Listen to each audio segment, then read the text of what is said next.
Okay, so you had a prior DUI, you failed to either appear or pay your fine, you did not respond to a notice, and they issued a warrant for your arrest. Correct. And you were driving. Yes, correct. Did you have a license? Yes. At the time... A valid license? Yes. At the time, the suspension basically wasn't valid at the time, though, because of the suspension. Hey, listen! Do I speak English? Yes. Do you speak English? Yes. On December 27th, 2008, did you have a valid driver's license? No, not then. Currently, I do. I don't care about now. I mean, did I not make myself clear? I said, did you have a valid driver's license? I said, not do you have one now. Did you have a valid driver's license? The answer is... No. So you had an outstanding warrant, and no driver's license, and you were driving? Yes. Perfect. Now, let's proceed from there. Fine. And then I had to pay $5,000 for probation. We had to cover your bail. And then they raised my bail when I went to court. It was $10,000 when I got arrested, and Stacy bailed me out because she knew her son did that. And when I went to court... She didn't know anything, madam. And if you think that I believe that you were not complicit in this drug possession, you are crazy. Your mother may believe that you are not complicit in this drug mess. Maybe she thinks that. I don't. Do you understand? Yes. Good. So let's not go there. I mean, okay. I read your papers. The dog ate my homework is something you should have gotten rid of when you were 6. Yes. Do you understand? Yes. Fine. So then, when I went to court, they raised my bail to $4,000. $60,000. $60,000, but we paid... We had to pay the bail. $4,000. So we covered that. Good.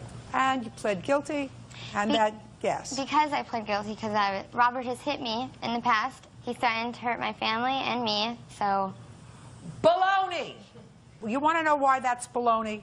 Because if it were true, you wouldn't be here now. If you were afraid of him, and if you were afraid that he was going to hurt your family, and if you were afraid that he was going to hurt you, you wouldn't sue him. You would beg your mother, you would beg your family, please don't sue him because I'm afraid of him. You pled guilty because you were guilty. The judge said to you, are you pleading guilty because you are guilty? And you swore under oath that you were pleading guilty because you are guilty. That's what happened, because that's what happens in courts, right? I have proof of a text message that Robert wrote me. That? He admitted that everything in the car was his. And he said that I took the blame for him so he could do his insurance class. Oh, this book's such baloney. That's such baloney. I'm not interested, madam. If that's written, maybe it's something nice that you said to your lawyer, and maybe it's nice that you showed it to your mother, and maybe it made your mother feel better. But I got news for you. If he's the bum that you say he is, he would not have memorialized that in a writing, unless you needed it to show your mom, unless you needed it to show your lawyer. If you think that I believe that you didn't know that there were drugs in your pocketbook, you're nuts. Do you understand? Yes. Perfect. And if you're telling me now that you lied to the court, I guarantee you that the judge who is going to be watching, maybe we'll send them a copy of this tape, will reopen your plea arrangement and you can go to trial. Would you like to do that? No. Right. Now, your defense is that you paid for her bail and some of her fines in exchange that you paid for her bail and some of her fines in exchange for the balance of the car, right? Correct. Baloney! Listen, does your mother think that you didn't know about these drugs that were in her bag? Does your mother think that? Do you think that he didn't know about these drugs? He's a bum. He's already been arrested. How many times? How many times have you been arrested? That's 5, 3. How many? 2 times. How old are you? 24. I'm older than that. The exact number is something you don't have to know. I've never been arrested. Raise your hand, those people in the gallery who at age 24 have been arrested at least twice. No one. You know what that means? You're a bum. And she took the fall for you, and her, because she's responsible too. You just hit it lucky. Sir, you understand? And if you felt at least partially responsible because your bum knew about these drugs and the two of them were going to cut them together, bag them and sell them, and if you chose to help out because you were helping out because he got off. So you felt a little guilty. That's your problem. But that doesn't take care of your responsibility to her for the balance of the car. Do you understand? Yes. So you have a judgment for $5,000. Yes, Your Honor. Now, the two ladies can sit down because you have a lawsuit against him. Yes. I'm dying to get to that one. Sit. Not you. Oh, sorry about that. Now, you are the proverbial victim. Yes. Yes. And you're suing him for $1,500 because you say that he went gambling and took out money from a card of yours without your permission. Yes. When did he do that? It was 1/27/09. Oh, this is absolutely blissful. Do I love this? So after you had been arrested for possession of drugs with intent to sell them, and your mother and father have probably mortgaged themselves to the hilt to get their beautiful victim out of trouble yet again, somehow the boyfriend, who is still the boyfriend, got your card and took out some money to go gambling, right? Yes. Did you go with him? No. I was only 20 at the time. I couldn't even legally be I in didn't the ask casino. you that, madam. I mean, you certainly were old enough to put a little business together selling cocaine. So if you tell me that you can't get an identification that says you're 21, you're speaking to the wrong person. Did you go with him to the casino? No. On the 27th, what casino did you go to? We both went to Commerce Casino. We did not both go to the casino. Actually, the 27th is when it started. These are the checks, the forged checks he did from his deceased father and his mother. I'm not talking about the checks yet. I'm talking about the casino. Okay. That's two different causes of action that you have. One, that he put in bad checks into your bank account, and the other was for taking money out of your credit card. Okay, I'm sorry then. It started 3/26/2009. He went to the casino. Oh, March 26th, 09. So the checks were in January, a month after you had been arrested, and you're still cavorting around with him in March, right? Yes, I was naive and... No, you're not. You're not naive. You're slick, but not naive. Your mother thinks that you're an innocent victim. She's not. She knows the scoop, madam, and she knows the score. Now, Mr. Watson, I have to tell you that you're a bum and you're a liar, because I said to you, did she go with you to the casino on January 27th? And you said yes. You weren't in the casino January 27th. You were in the casino in March 26th. Now, were you in the casino on March 26th? Do you want to think about that for a minute? I really honestly don't know. I know That's a within good March. answer. If you don't know, you don't know. That you're allowed to say. I've been trying to teach my husband to say those 3 words for 33 years. I don't know. It's a hard thing for men to say. They make up things. Did you take out money from her credit card, sir? No. Whenever you took out money from her credit card, was she present? I never took out money from her credit card, but... From where? I never took money out from her credit card. That's a lie. Well, that's for me to determine. Okay. So you can prove to me that he took out money from your credit card without your permission. Go ahead. Yes. I have the ATM, the transaction history from the casino. Don't speak. I'm sorry. And then I have... That doesn't say he took the money out without your permission. Well, he stole my card. I didn't do this. I only had 51 cents in my bank account. There was no money in there. So? I wouldn't take out money if I had no money in it. Now, I haven't used an ATM card in over a dozen years. When one has somebody else's ATM card, don't they need something called a snap number or a PIN number or something? So he couldn't take out your money using an ATM card that he stole unless he had the PIN number. And he knew the PIN number because he... You can't tell me what he knows, madam. I remember a dozen years ago when I used to go use that ATM card, and if anyone was with me, anyone, children, grandchildren, spouse, I shielded that PIN number as if it were golden. Well, he has a gambling problem. What does that have to do with him having your PIN He number? stole money from his parents. Listen. Okay. Stupid. You think that I believe that he knew your PIN number, stole your card, rather than you going with him to the casino, being there and using your own card, or giving him your PIN number. The $500 that he took out of your ATM, you deal with that. Now talk to me about these checks that he had, because there's someplace that we might be able to come up with a compromise. He's wrote checks in his deceased father and his mother's name, and he forged it. Just a second. So he gave you 2 checks that were bad. And what did he ask you to do with them? I didn't know they were bad. He said there was funds in it. Fine. This was a month after he left you holding the bag for a drug bust, requiring your parents to spend over $15,000. You're still seeing him because you told you. Yes, you were, because we're talking January 27th. That's a month later, because you're still seeing him also in March. That's a month later. So you let him put 2 checks into your bank account, right? Yeah, because I trusted him. But just a second. I know. Because you what? Trusted him. You trusted him. After what you said in your complaint was, he put the drugs, the scale, and all the paraphernalia in my pocketbook without my knowing about it. Left me holding the bag for the drugs. Didn't fess up for that. Parents mortgaged their house to the hilt to get $15,000, and you trusted him a month later. Is that what you're telling me? Yes. Goodbye, madam. Your case is dismissed. You are a bum. If your mother doesn't know you're a bum, maybe if I say it over and over again, your mother will know you're a bum.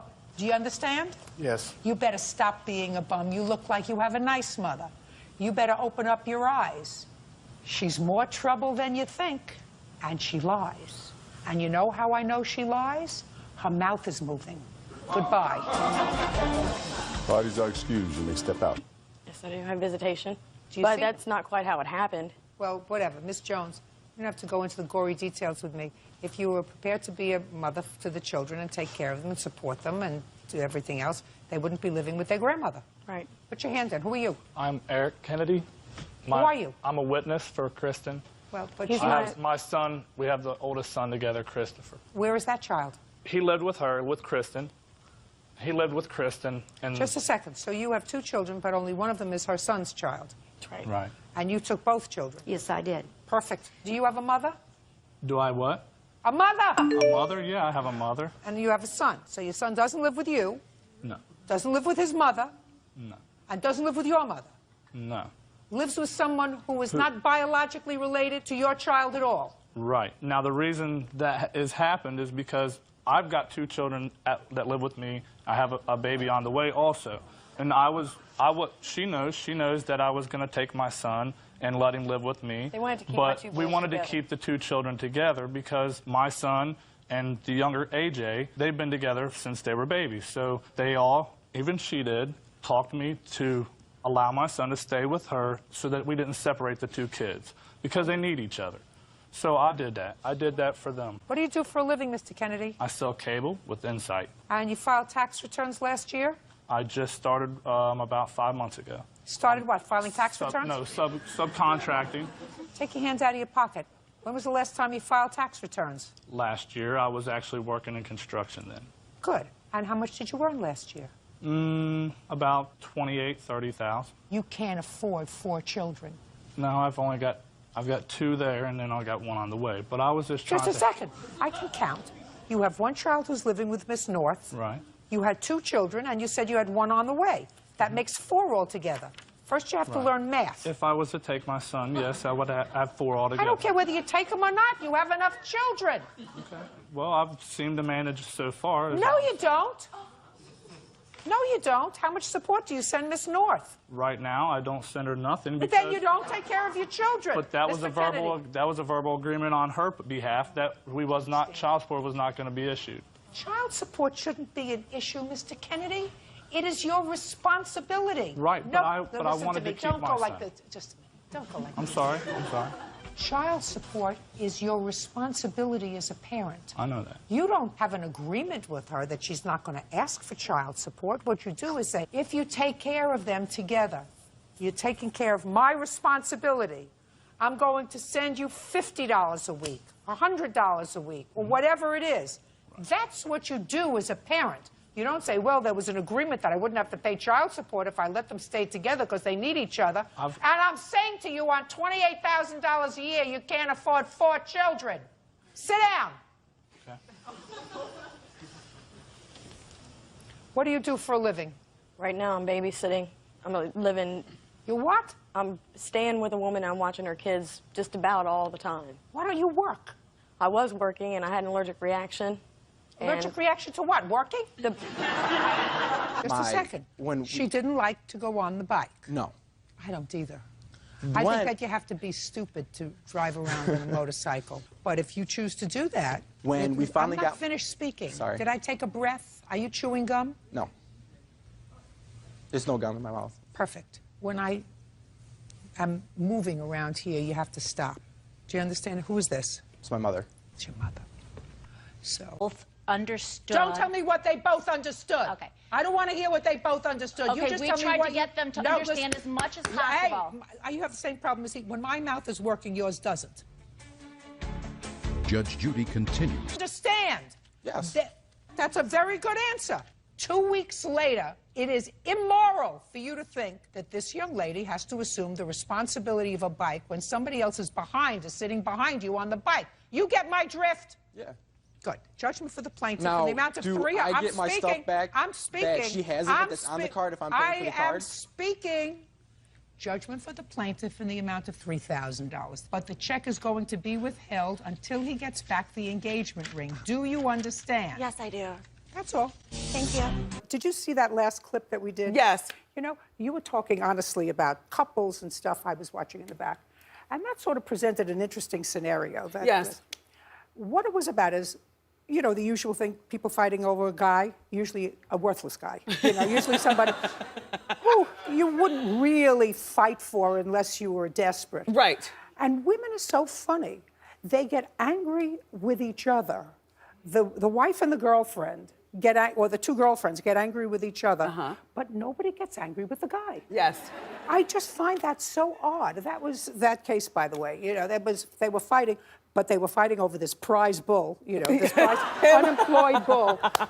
You know, one of the things that I love about you is one particular phrase, and I live my life by it. Beauty fades, stupid dumb is forever. Is forever. Dumb is forever. It's so, and that was the name of your last book as well.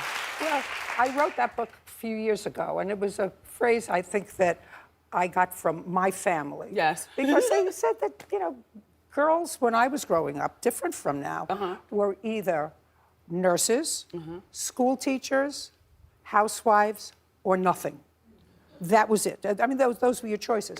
And in my house, I was told you could be anything you wanted to be. Interesting. You can be a professor, you can be a doctor, you can be a lawyer, you can be a senator. Your parents encouraged you. Right. Yes. You tell women to have a backup plan, which, yay. Talk about that. Well, backup, first of all, you're supposed to have a plan. Yes. Let's try with a plan first. Backup plan is if the first plan doesn't work.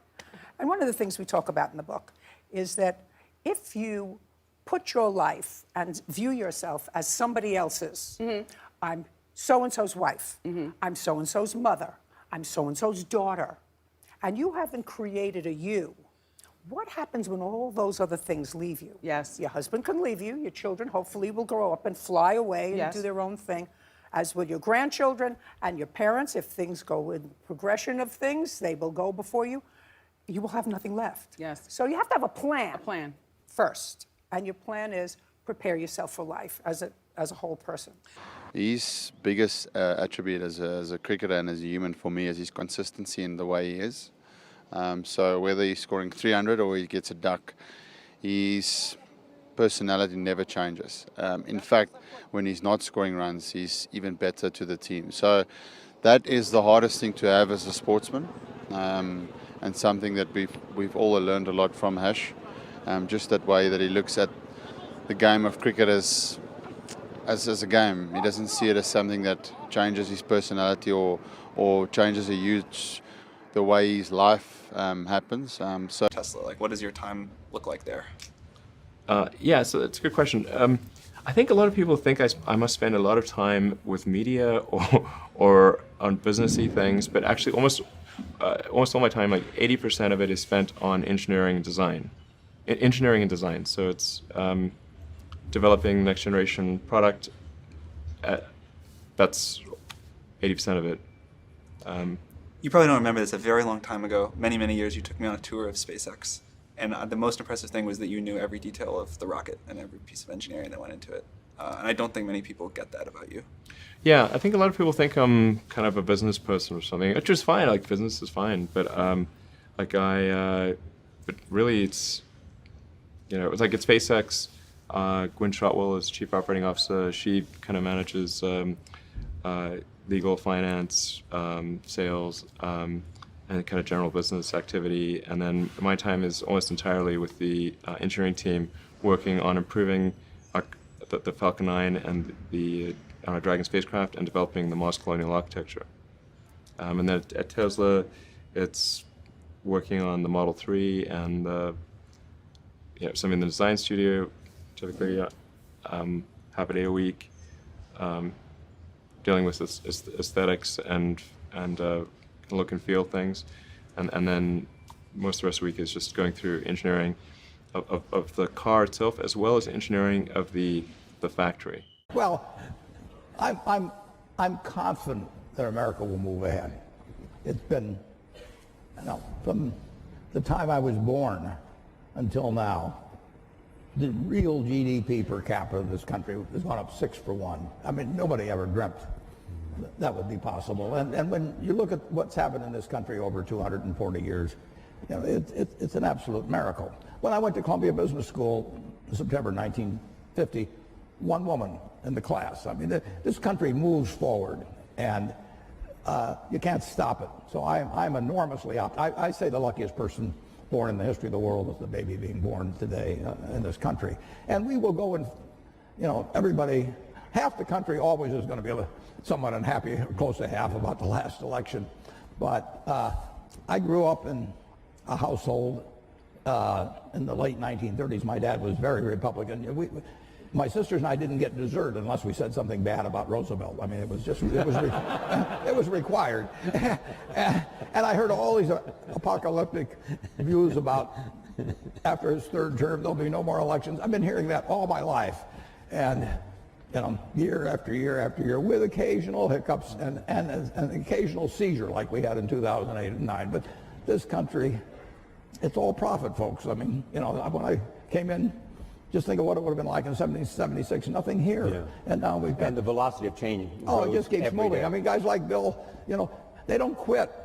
Yeah. I mean, he moves on to something like polio. He mentions 50 cases in the world. There were more than 50 in the ward where I went when I was a teenager to see a friend of my sister's. And they were all in these rocking machines and everything. They were destined to a terrible, terrible life. And it was just one ward in Omaha. And now that's the yearly total, thanks initially to, as well as currently, to Rotary and some, but people kept working on it. This world moves forward, and it's been doing, I bought my first stock when I was 11 in April of 1942. The Dow was 100. If you haven't looked, it's 20,000. Something good must have happened in between. And it's going to keep happening, folks. I've spent my life trying to convince people investing for the long term. Listen, if I knew how to double my money tomorrow, I'd probably invest for the short term too. It's much easier to invest for the long term if you're just talking pure investment, because you know what's going to, in my view, it'd be very high probability what's going to happen 10 and 20 years from now in a major way, and I don't have the faintest idea what's going to happen tomorrow or next week. But if you're talking about societal, it's very tough because politicians face elections either every 2 years or 6 years, and the way particularly congressional districts have been organized, primaries have become more and more important, and so it's very hard to have politicians think of something that's wonderful for the country for 20 years, but will cost them the election 2 years from now. And that's a basic problem in a democracy, and it gets to be more of a problem as we've arranged congressional districts so the primary dominates, because a very limited number of people turn out, and their motive, they tend to be on the extremes of both parties. So it's not easy. Whether you're going to make an investment in a company or whether you're going to buy the company, what are the factors that you have to be, that you're looking for? What test? I'm looking for durable competitive advantage. I'm looking for something that has a moat around it for a considerable period of time. And I'm looking for an honest and able management to run it, because I don't know how to run it myself. And I'm looking for a purchase price that's not excessive. But it's better to pay a little too much for something that's a very good business than it is to buy some bargain, but really a company without much of a future. And I don't know, I don't have a ability to predict with a high probability of success the future of most companies. So I'm looking for the exception. But the nice thing is, if there's thousands of companies out there, I really don't have to be right on a couple. I mean, it's exactly the opposite of baseball, where you have called strikes, and the pitcher's trying to throw it to you at the worst part of the strike zone for you.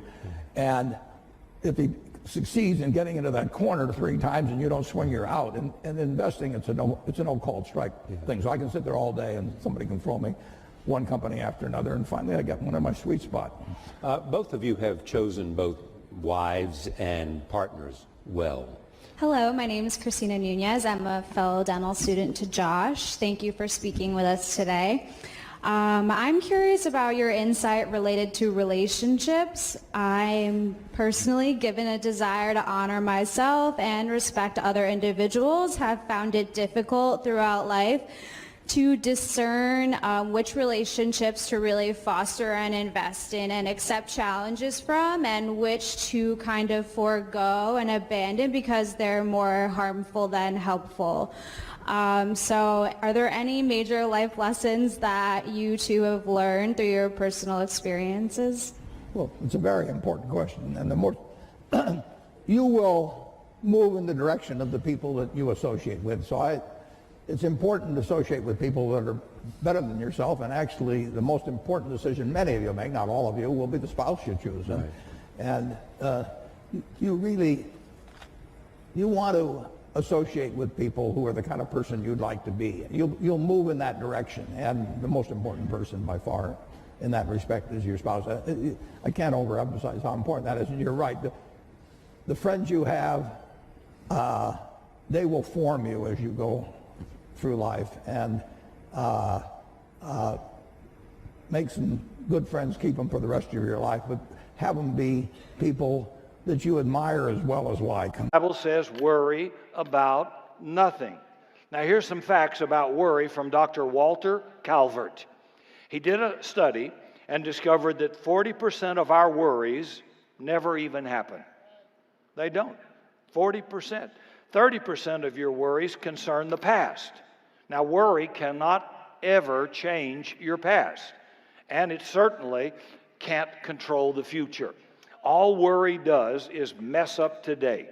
You can worry all you want about history, the past, but it won't change it. So 30% of your worries are past. 40% of your worries aren't ever going to happen. 70% of your worries then are totally worthless. I'm feeling better already. 70%. Wow. Dr. Calvert says 12% of your worries are needless health concerns that aren't going to happen. You're kind of like the hypochondriac that had written on his tombstone, "I told you I was sick." He said 10% of your worries are insignificant petty issues, which leaves only 8% legitimate concerns. So here's the point. Worrying will not change anything. No matter what's coming down the line, my worrying isn't going to change that one single bit, not a bit. So I got to learn to do something else. That's not going to help me. That's actually going to hurt me, but it won't help me. Worry is a learned response. It is. You learned it from somebody, your parents, your peers, your hyper-hysterical mother. You learned that somewhere. It's a learned experience. And the good news is, because it's learned, it can be unlearned.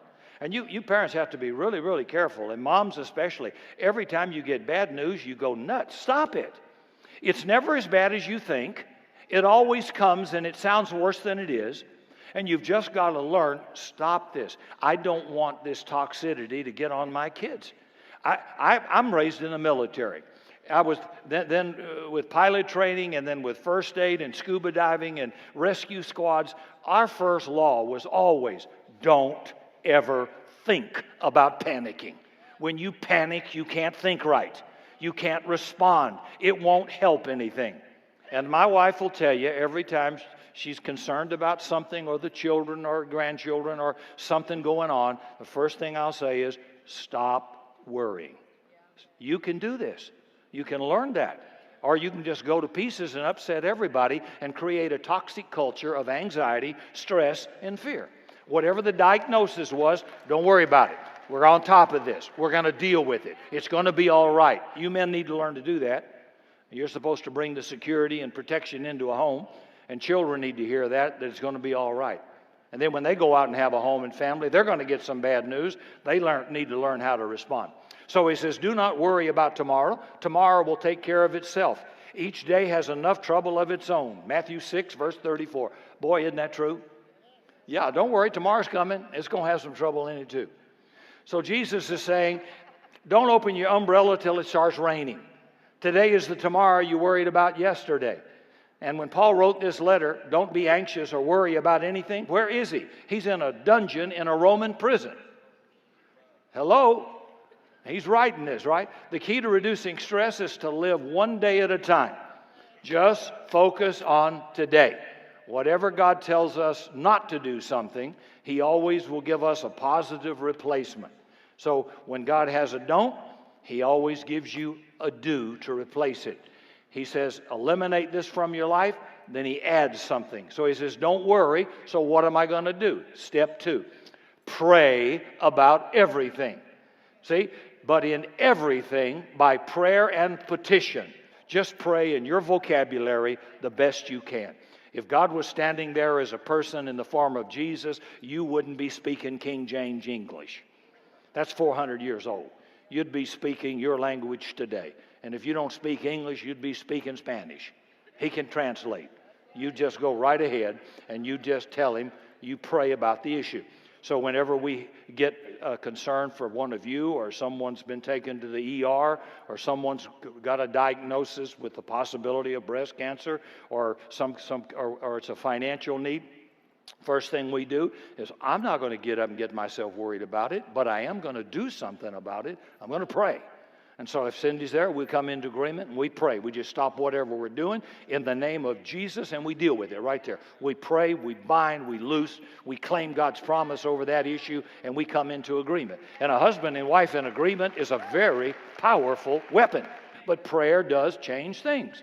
God's waiting on your prayer. So He says, pray. Don't worry about anything. But He says, in everything, with prayer and petition, you make these requests known to God.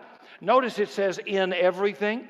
I mean, do you think God only wants to hear a religious prayer about religious stuff? Canine kind, the coyote and the domestic dog, and there's the feline kind, which is the cats, the tiger and the kitten, and you've got humankind. So Darwin said there'd be a change of kinds over many years. So could you give me one example of observable evidence of a change of kinds? So, for instance, the fossil record shows the common ancestors of all carnivores, that cats and dogs were once linked, once united by a common ancestor. How long ago? This, I believe, was like 60 million years ago. I don't want something I have to accept by faith. I want it to be observable. Observable evidence. Well, I mean, if you're just asking me here on the street, there's not really much I can tell you in terms of observable evidence. Like, we would have to really examine existing data to draw conclusions of our own. I would have to have faith, and we would have to have some amount of faith. Can you think of any observable evidence for Darwinian evolution where he said there'd be a change of kinds? Monkey to man, is that what you're talking about? Yeah, a change of kinds. I don't really believe there's any proof for that yet. Well, monkeys are the only ones with the 5th digit, like we have. Koalas have a 5th digit. Did you know that? I didn't know that. Think we're evolved from koalas? No. I'm going to trust what those experts did. Those experts came up with. I have a strong trust in evolutionary ideas based on the evidence presented. Can you think of any observable evidence for Darwinian evolution, a change of kinds? I haven't seen it myself, but I believe what the textbooks tell me about it, so... You've got faith in the experts? I have faith in the experts, yeah. I guess similar to how religious people have faith that God actually exists, I have faith in the experts knowing what they're talking about. the scientific method must be observable and repeatable. So could you give me one piece of observable evidence for Darwinian evolution? Okay, I would point to, as one great example is look at the genetics of the stickleback. What's that? So stickleback fish are a very interesting collection of species that were recently isolated after the end of the Ice Age. What did they become? They're various species of sticklebacks. They stayed as fish? Well, of course. How long did that take? A couple billions of years, millions. A couple of millions? How is that observable? It's not. We came out of the ground as a mammal, and one mammal created... Come out of the ground? Didn't we come out of the sea? Huh? Well, initially in the beginning, we came out of the ground and the sea. After the great destruction of the... So did we have lungs or gills when we came out of the sea? You want to know something? Those that were in the sea, I guess, had gills, and those that were on land had lungs. But if we came out of the sea, we had gills in the sea. You want to know something? Who knows that we came out of the sea or we evolved from mammals? So you don't know? Huh? Of course I don't know. I'm accepting that they did their science correctly. Could you give me an example of Darwinian evolution, not adaptation or speciation, but a change of kinds? These are changes of kinds. They're still fish. They're distinctly different fish. We have thousands of examples. For instance, I would say look at Lenski's experiments with bacteria then. So what did the bacteria become? The bacteria are still bacteria, of course. So that's not Darwinian evolution. That's not a change of kinds, is it? It is a change. It is a change in the genetic makeup of the bacteria, which is still bacteria. So what did the bacteria become? A new kind of bacterium. So it's still bacteria. There's no change of kinds. To summarize, the observable evidence that you give me for Darwinian evolution is bacteria becoming bacteria. No, it is bacteria acquiring new metabolic capabilities. You said before that there is lots of evidence for evolution. I just want one observable evidence for Darwinian evolution. You asked me to tell you when I've watched one species evolve into another, isn't that right? No, one kind into another. There's 14 different definitions of species. So I want a change of kind. When you're talking about kinds or change in families, you're actually talking about macroevolution. You're talking about changes on the level that separate, say, cats from dogs. So could you give me any examples of Darwinian evolution? Well, when you say examples of that, then you have to sort of look at over a longer time frame. It has nothing to do with faith. Faith is something that I have to, unseen, I have to believe in. That's it, unseen. Look, right. Do you believe evolution? Of course I do. Are you a believer in evolution? Yes, I am. When did you start to believe evolution? I started to believe evolution when I started to think out for myself. Is evolution a belief? Well, you know something? Evolution is a thought process. This is coming to terms and checking out all the alternatives, like taking a look at the religion, man-made religions. Let me ask you again: is evolution a belief? No, evolution is, well, yeah. In a word, yeah, I could say it could be a belief. When you say change of kinds, you mean the evolution of one species from another or to another? Yes, we have that in action, actually, in the Galapagos. Could you give me one instance? Yes, we have an example from a group of birds called Darwin's finches. You take a look at the difference between the finches on the islands that all started out. I mean, that's very, very observable. But that's not Darwinian evolution. There's been no change of kinds. What did the finches become? They become genetically new and anatomically new, recognizably different species. So they're still finches? Well, of course, they're still finches, yes. So there's no change of kind. Little birds that he had observed, that what did they become? Their beaks, their beak shapes. They're still birds. Yes. 3 finches have turned into different types of birds. They're still finches. Well, for example, Darwin and his study on evolution of the birds on the island that he went on to there. Their beaks changed? Their beaks. They're still birds. There's no change of kinds. That's within the kind. Evolution on the beaks. So that's called adaptation. It's not Darwinian evolution. There's no change of kinds. There's no different animal involved. I want something that shows me Darwin's belief in a change of kinds is scientific. Darwin spoke of a change of kind. Can you think of any observable evidence for Darwinian evolution where there's a change of kind? Change of kind. Change of kind. I'm gonna have to think about that one a little longer. You give me anything that I can see, observe, and test, which is a scientific method, for Darwinian evolution, a change of kinds? Test and observe.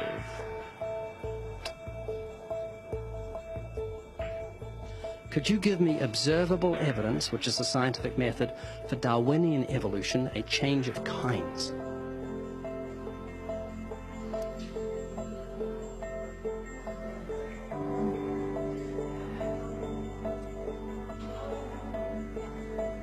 Okay, I gotta think about it.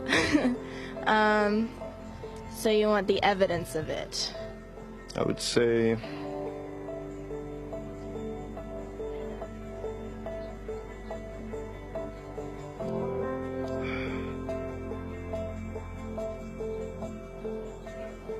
I cannot, I think.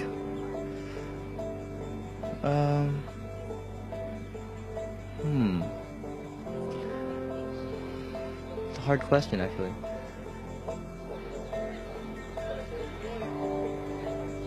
Mitochondrial DNA. Could you give me any observable evidence, just one, for Darwinian evolution? Yeah, let me think about that for a sec.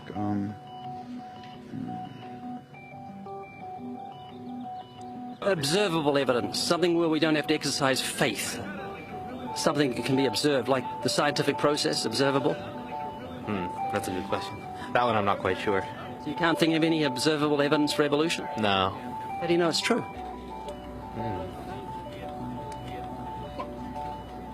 I'm not sure. So Darwinian evolution is not observable, it's not scientific. I guess so. So it's unscientific, you can't prove it. It's scientific, actually. You could prove it. It could be proven, just... Do it for me. That's hard. That's just too broad of a... Unobservable, that's why you need millions of years. Yes, exactly. You're trusting the biology majors and the biology professors know what they're talking about, and they can't even give me evidence of a change of kinds. Well, then there isn't one. If they don't give it, then I wouldn't say there was. Yeah. I just go on what I've seen and what I've learned from class. So you believe? Yeah. You know what that's called? What? Blind faith. Blind faith.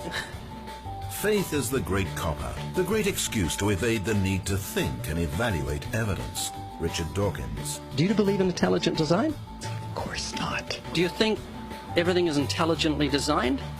No, I don't believe that things are intelligently designed. Okay, you seem like an intelligent person, so I'm going to ask you something. I'd like you to make me a rose, okay? How would you make a rose? I don't have the capabilities to do that. Hang on. No, it's not intelligently designed, so you should be able to whip me up a rose real quick. Do you believe a rose is intelligently designed? Definitely not. In order for me to know what to make, I have to know what a rose is. Well, it's got a seed, so you've got to start with nothing and you've got to create a seed from nothing. Oh. Can you do that? No, I can't. Could you make a rose from nothing? No. Can't really make something from nothing. It's just basic, science. A rose from nothing? A rose. Just like, I can't, honestly. Why not? Me, I have no supernatural abilities. All the geniuses in the world can't make a grain of sand from nothing. We don't know where to start. I can't. Why not? I don't have millions, billions of years. That would be physically impossible. I mean, I would have to. That's not possible. Why do you think there's no one teaching intelligent design at UCLA? Because they're not allowed to. We can teach anything we want. There's a reason intelligent design isn't taught in our learning institutions. According to physicist Victor Stenger, the legal staff of Freedom from Religion Foundation, a church-state watchdog group, has had remarkable success in convincing many institutions, such as school boards and town councils, that they are breaking constitutional law when they sponsor sectarian activities. That includes intelligent design. When the authorities can't be convinced, Freedom from Religion Foundation sues, and it wins more often than not. And then the ambassador said to me, Reverend Bonke, you cannot preach in Germany as you would preach in Africa. In Africa, you preach like this. He said, in Germany, you must come a little bit from the right and a little bit from the left. I said to him, sir, you are the diplomat, I'm the evangelist. Oh, I've never met an evangelistic diplomat. we give it right on the nose. He who has the Son has life. He who has not the Son has not life. The gospel is not an alternative among others. It is an ultimatum. It is an ultimatum. Repent and believe the gospel. Mark 16 verse 15, the Great Commission.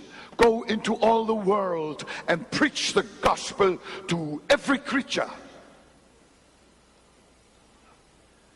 When I read this, I somehow feel as if Jesus is pushing his disciples. As if he says, go, go, go, go. Preach, preach, preach. Why don't you go? Why don't you preach? There is, when you read that in the context, you find there is a real urgency. I feel something like an emergency. Jesus wants us to go and preach the gospel. I've heard Christians say, allow me to be so candid. They say, if we pray, the nation will get saved. All we need to do is prayer. I'm telling you, if all Christians in Australia would pray 365 days per year and 24 hours per day, Australia would still go to hell until somebody in the prayer meeting wakes up, goes outside to tell somebody on the street that Jesus saves. An unpreached gospel is no gospel at all. Gospel is news. News is only news when it is communicated. An unpreached gospel is like a bottle of medicine with a cork on top. Unless you remove the cork, the patient will die even if the medicine is next to his bed. We've got to proclaim the gospel. We must preach it. Go and preach. People who only pray walk on only one leg, the left one. People who only preach walk on only one leg, the right one. No, for goodness sake, God has given us two legs. Preach, pray, preach, pray, preach, pray, preach, pray. Amen. Not necessarily a good idea to leave large sums to your children. So that was pretty fundamental. And I remember reading that, and I was convinced that that was right. And it meant, wow, now you have to think of how to give it away. I also remember Warren showing me his calendar, and I love this. I had every minute packed, and I thought that was the only way you could do things. And the fact that he is so careful as days that there's nothing on it. That there's nothing on it. Absolutely. Yeah, I'm trying to show. The best one.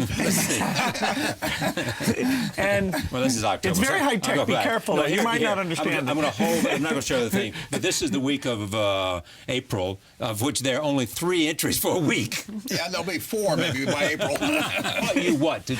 Not to crowd yourself too much and give yourself time to read and think and that you control your time, and that sitting and thinking may be a much higher priority than a normal CEO who, there's all this demand and you feel like you need to go and see all these people. It's not a proxy of your seriousness that you filled every minute in your schedule. And people are going to want your time. And it's the only thing you can't buy. I mean, I can buy anything I want, basically, but I can't buy time. And so to have time is the most precious thing you can have. I better be careful with it. Yeah. There's no way I will be able to buy more time. And living in Omaha makes that easier. That makes it a lot easier. I for 50, whatever it is, and for 54 years, I've spent 5 minutes going each way. Now, just imagine that was a half an hour each way. I know the words to a lot more songs, and that's about it. It adds up, doesn't it? Yeah, it really adds up. No, if you're talking an hour a day difference coming and going, and that's 2.5% of the person's work week. That means 40 years. You're talking about a year.